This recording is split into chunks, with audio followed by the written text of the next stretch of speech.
So, both of you especially, of course, you have been very instrumental in bringing finest movies for the South cinema, entire Indian cinema. So what's your take on AI and pitchcraft and everything for the filmmaking? What do you want to say? అందరికీ good evening అండి. First రాజు గారికి, దిల్ రాజు గారికి మనస్ఫూర్తిగా thanks చెప్తున్నాను. ఇలాంటి ఒక ఏఐని ఎక్కడో మనం యూట్యూబ్లోనూ సెల్ ఫోన్లో చూస్తున్న దాన్ని మన సినిమా ఇండస్ట్రీకి ఇంత దగ్గరికి తీసుకొచ్చినందుకు. నాకు ఏఐ గురించి నిజంగా టు బీ హానెస్ట్ ఇంకా అంత రీసెర్చ్ అంత నాలెడ్జ్ నేను గెయిన్ చేయలేదు. బట్ నాకు తెలిసిన ఇనీషియల్ డేస్లో ఏఐ అంటే దిల్ రాజు గారి శ్రీ వెంకటేశ్వర క్రియేషన్స్.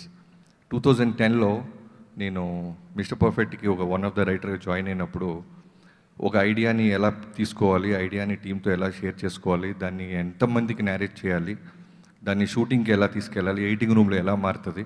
సో నాకు తెలిసిన ఏఐ 2010లో దిల్ రాజు గారు. So thank you so much sir. మీరు ఒక దాని మీద ఇన్వెస్ట్ చేశారంటే దాన్ని రూట్స్ మొత్తం తెలుసుకొని ఎంతోమందికి ఉపయోగపడితే తప్ప అది సినిమా కానీ బిజినెస్ కానీ చేయరని తెలుసు. I wish you all the best, మీకు, మేడంకి, అందరికీ, శిరీష్ గారికి. Thank you so much.